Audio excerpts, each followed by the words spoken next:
San Francisco 49ers, NFC West.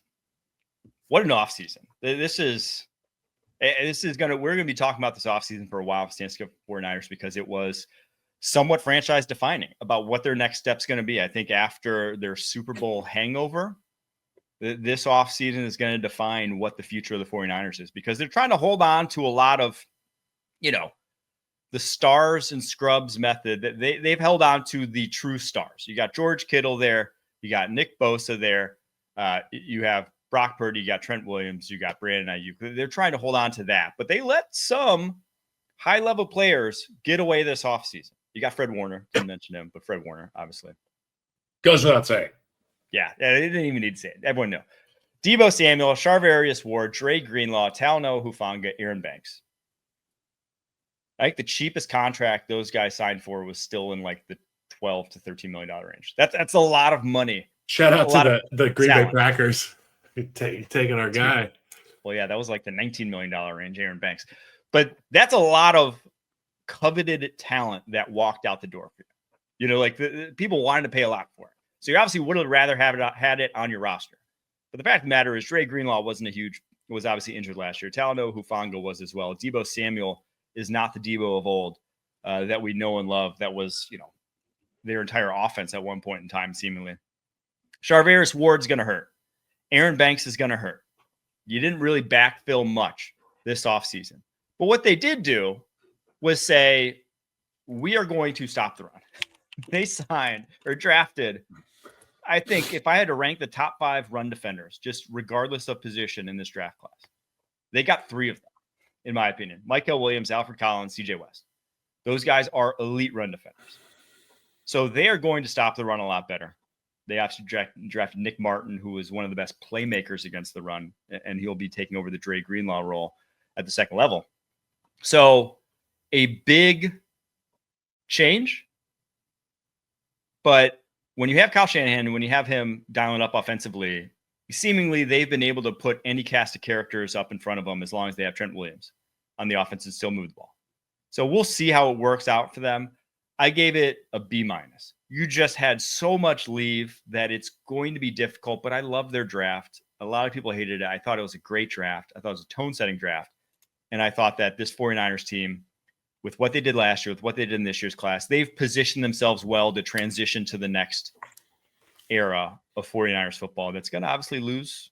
It's not going to last forever, this previous regime. And I thought they set themselves up well here.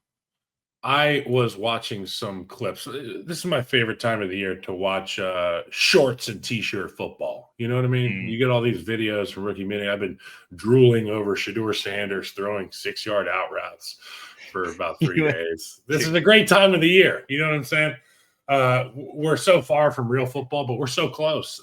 And one video I saw was from the San Francisco 49ers rookie minicamp, and I believe it was Michael Williams just absolutely plowing over a quality control coach who was holding a bag.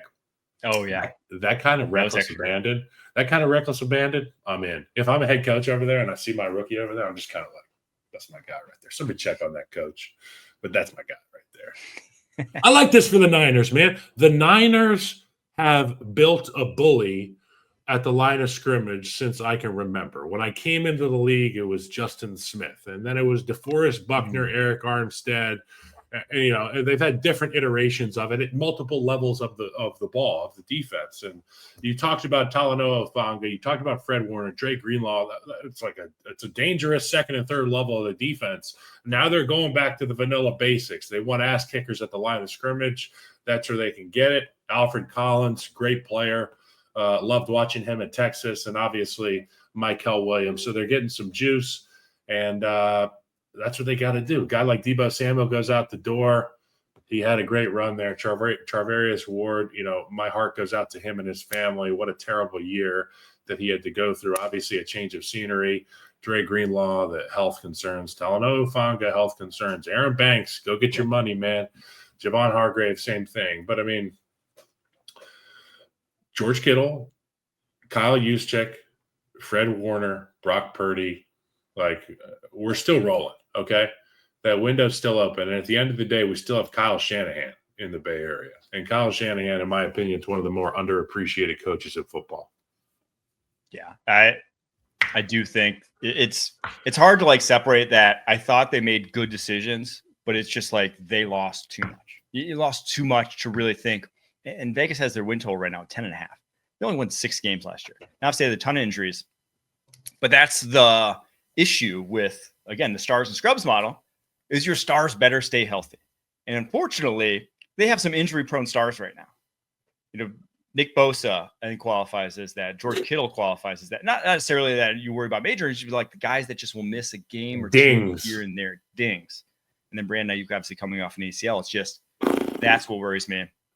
So it's obviously, it's juice to the end right now. A lot of Brock Purdy, man. Talk to me about Brock Purdy. Give me everything you got on Brock Purdy. I'm not paying him what he's going to ask for. That's what I'm saying. I think he is a talented quarterback. If I were ranking the quarterbacks in the NFL, he's not in the top 16.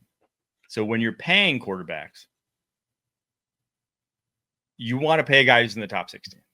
Yep. The guys who are outside of the top 16, not to say you can grow them on trees. They're absolutely still valuable, but they're not valuable at $40 million a year.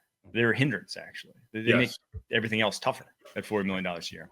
Did you see the video from the Rams team meeting? So people on social media now, football fans are friggin' psychopaths. It was the Rams' first team meeting, and, Puna Ford's in there, and all these new guys are in the building, and they have a live ticker above their head that shows how much money they've made during the meeting. Have you seen this? No. So Sean McVay's at like $10, 30 seconds in. They go to Puna Ford. He's at like $21. The guy's doing well. They show a couple of these guys, and they're at like 78 cents. And then they go over to Matt Stafford, and Matt Stafford's made $600 in the first 10 minutes of the meeting. These quarterbacks, if you don't have the right guy making $600 every 10 minutes, you are going to be in an outhouse. And that's not what you want. And to your point, top 16, that's a good Mendoza line, as it were, for the quarterbacks of who you're going to pay. Because just think about it. Ultimately, you got to beat guys 1 through 5 on that list. And if you don't have 1 through 5 there, or 1 through 10 there, where are you 1 through 5? Right? To be number 1, you better be on the whole 1 through 5 somewhere. It's going to be difficult if you are not. So I got to talk about this little tangent, though, for a second, because you brought up all the clips coming out on social media from minicamps. And I cannot stand the people engagement farming off of all these clips. The people like saying, like, this guy's going to be a star. Shedeur Sanders broke the record for rookie minicamp for completion percentage and yards. And I was like, hold on a minute. You guys realize they're not just doing the same practice everywhere. Like, these scripts aren't the same. They're all different. And they're not getting hit. If you're posting clips saying, looks like a stud, you're blocked. You're off my feet. I don't want – it's preseason reps, like actual preseason reps where it's real football have been shown not to matter like at all when translating the NFL. Not to say not to matter at all, but like are very meaningless. So you're giving me mini camp reps and trying to convince me that just get them off my feet. I don't want. Do you remember? You can tweet them out. You can tweet them out. I'm just saying, don't editorialize that this means something other than that. This is still just entertainment. Do you remember a receiver that was Josh Allen's? It was Josh Allen's white receiver, wide receiver by the name of Tanner Gentry. Oh. Tanner Gentry wore number 4 at Wyoming. And I got to play, tatted up, yadded up, skinny white boy, line up, fade, whole thing. I played with him in Chicago. That boy could go. He went for about $120 every single preseason game, no matter which quarterback was in there. I think we had Tyler Bray at a certain point who could sling it. If you've ever watched Tyler Bray, you know he can sling it. That's like White Jameis. He's going to throw that thing down the field. To your point, the preseason, it looks great. We're all excited about it. But it took about 3 years of Tanner Gentry putting up 100 yards a game for me to be like, maybe the preseason doesn't matter, because I have yet to see him in the regular season. And like, it doesn't make sense because when I played O-line in the preseason, it was hard. Like, it was hard. It was NFL football. So I credit a guy like Tanner Gentry for working his tail off to get the reps to play in the preseason. But I was always like, yeah, if somebody goes down, Tanner will go in and he'll put up 100 yards. Like, that's just not the case. And for them to try to draw conclusions from rookie minicamp, the guys just got there. Their names are taped to the locker, for Christ's sake, okay? We're not talking about guys who have been there for a long time. So pump the brakes. It's exciting. We're all excited. All right, let's get to the Arizona Cardinals, who had one of my favorite off seasons. I think this is an off season that can put them in. I think this puts them in the driver's seat of the West. Truthfully, it depends on Kyler Murray and the offense, but like what they did to overhaul this defense, because their losses, Will Hernandez, probably the only one that I'm a little worried about. This offensive line. Probably my biggest question mark right now on the roster, but they completely overhauled their defensive line. Obviously, going back to like, just think about what they had week 1 last year to week 1 this year. Baron Brown in the trade happened last year, but they retained him, re-signed him. I thought it was a great budget re-signing with where they got the number. Then they go out and get Josh Sweat, Dalvin Tomlinson. Dalvin Tomlinson at this point in his career, kind of more of a placeholder, but Josh Sweat still very much an impact type of pass rusher. And then the draft, Walter Nolan, Jordan Burch. They also added Calais Campbell in free agency. Will Johnson falling to the second round could be a day one starter in your secondary with how he played over the course of his career at Michigan. Just across the board, tick the boxes, what needed to be done. All of a sudden, this defensive line that couldn't get pressure on anybody should be able to get pressure on everybody with what they have walking through that door. I'm very excited. I'm very bullish on this Cardinals team. Yeah, I don't see a lot of reasons for concern. It really just comes down to, is Kyler, Marvin Harrison Jr., this offense. They're going to take the step. Exactly. It's more just consistency. They were so inconsistent a year ago, because I trust Jonathan Gannon to turn this into a top 10 defense. There is enough there for him to make it to a top 10 defense. It's just, and there's enough there for Kyler Murray to lead a top 10 offense. It's just, can they be consistent enough to do so? Kyler Murray is an MVP caliber talent. And if they can take the next step offensively, it's going to be scary, because they went and they've made additions on that defensive front. You talked about the edge. You talked about Walter Nolan. I think it's going to be a lot of fun. I think Walter Nolan's a killer in there at defensive tackle. He's not a matchup. He's a matchup nightmare, okay, because he's as long and as strong as these offensive linemen. But you said it. Marvin Harrison Jr., Kyler Murray. That is as far as this team will go. And you also mentioned a guy by the name of Calais Campbell. You talked about day 2 or round 2 quarterbacks. He was the 50th overall pick in the 2008 NFL draft. He has been in the National Football League for 18 years, right? Is that it? 18, 15, 16, 17, 18? I saw him play. That's unbelievable. They need to build a statue for that guy. Game.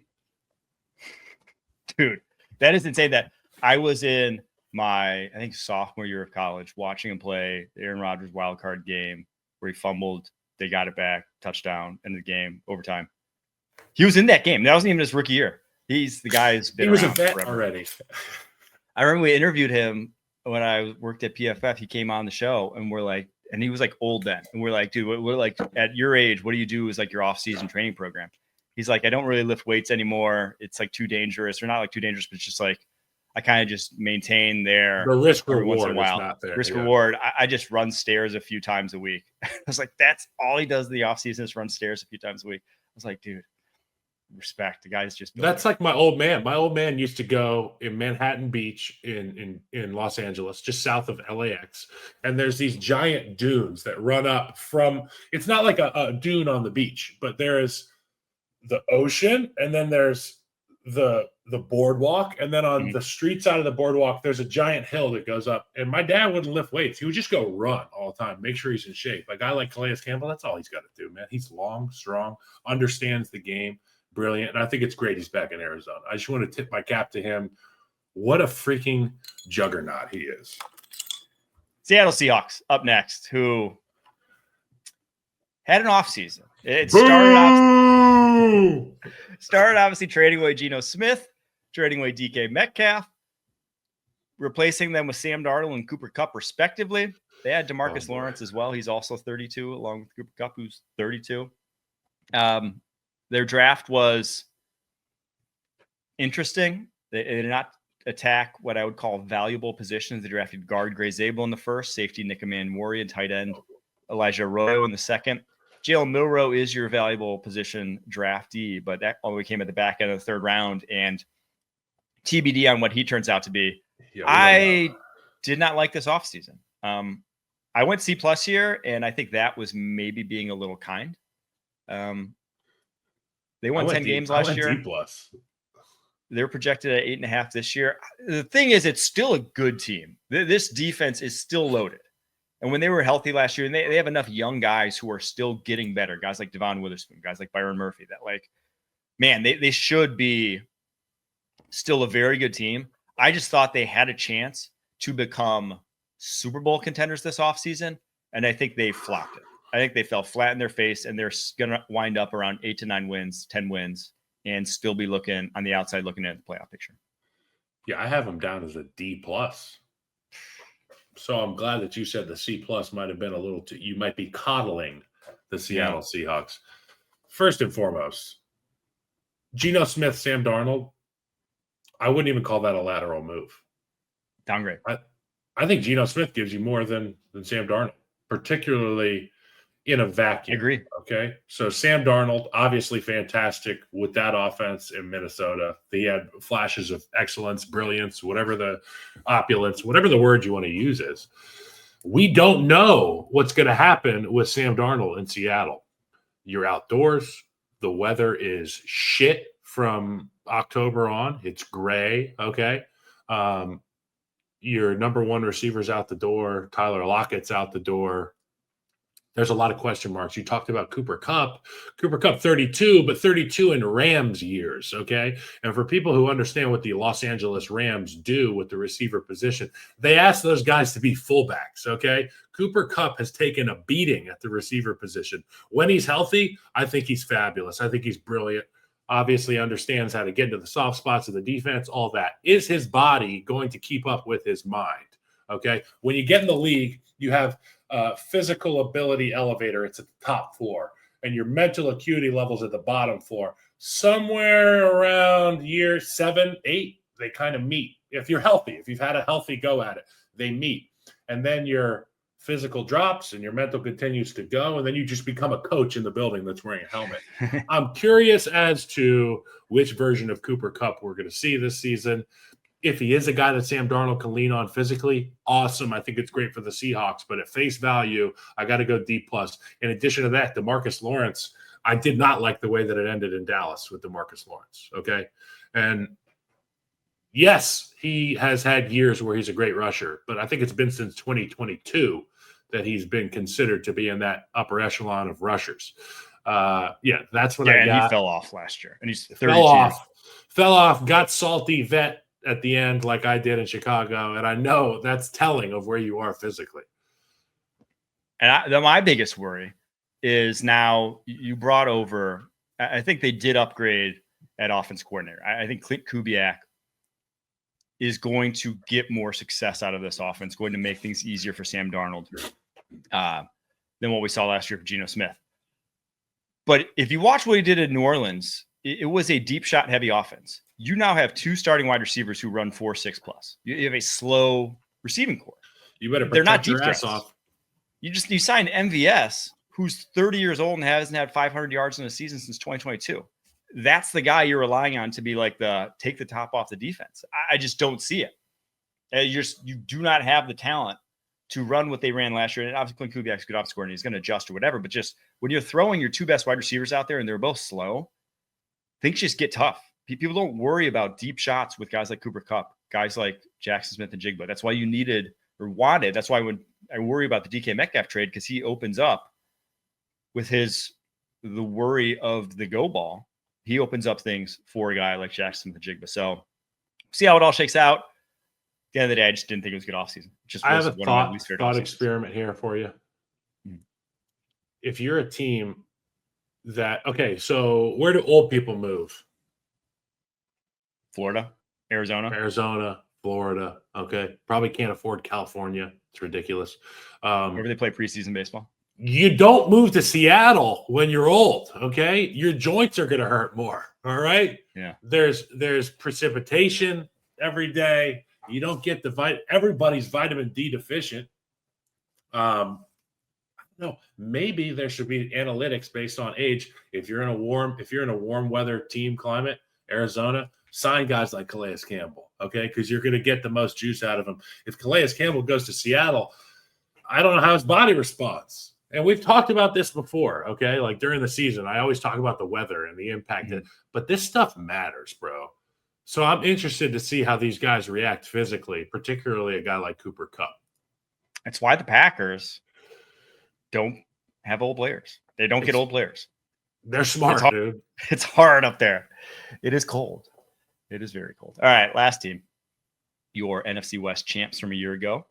Los Angeles Rams. Obviously, the big headliner this offseason was making Matt Stafford happy. But they made two big splash moves. I think the Devontae Adams move, the Poona Ford move are both upgrades. Even if Devontae, I don't think is a $20 million year wide receiver at this point in time. He's not Devontae Adams, but he's still very good. He's still a very good wide receiver. Their draft was good, but obviously good in that they got a first rounder for next year's class. So not a lot making an impact on this year's team. I thought it was just job well done all around. I'm not sure this makes the Rams into Super Bowl contenders in the NFC, like real pushes them to the front of the pack.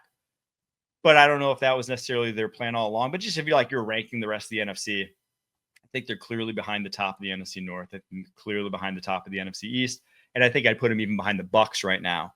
So it's crowded, but it was job well done. I went B+ for this offseason. Not a lot I completely disagreed with, but I just don't think they pushed themselves into, the echelon they needed to get to. I think this is one of those teams that can always punch up because of their quarterback, because of their head coach. And I give a tremendous amount of credit to Les Snead for the way that he's handled this operation through the move and the Super Bowl and reloading. Even to last year, they were, one Jalen Carter play away essentially from being representatives. Poona Ford, I love this.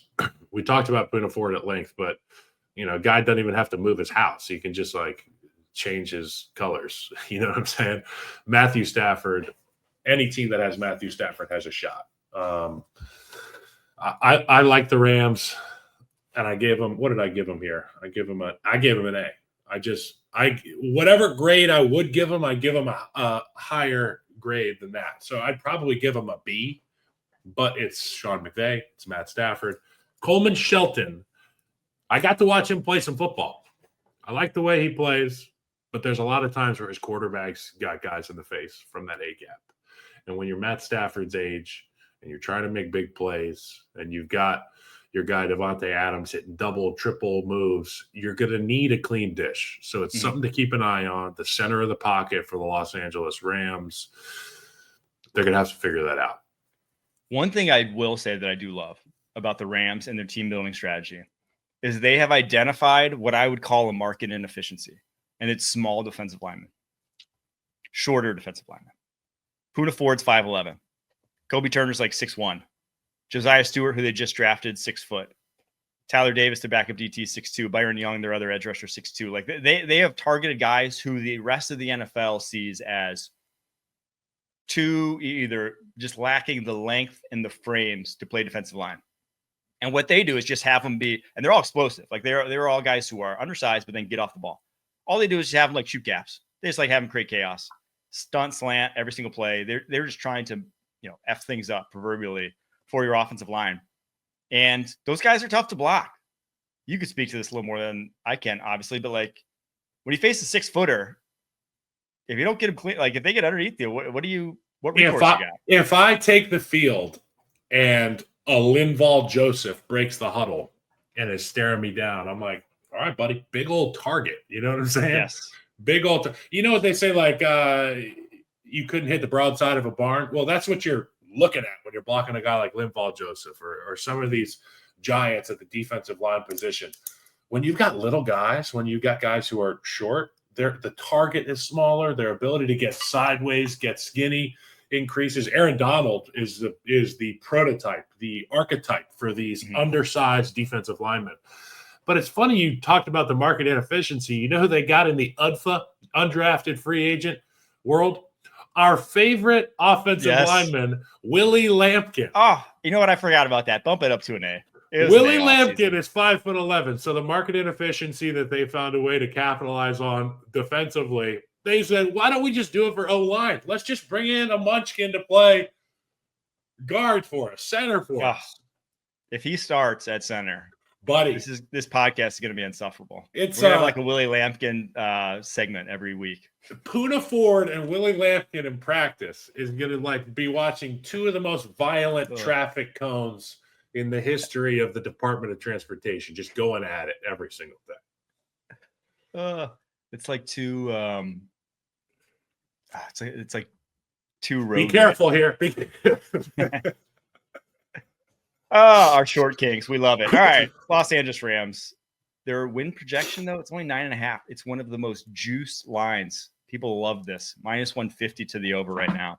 Well, they won 10 games last year. They won 10 games the year before that.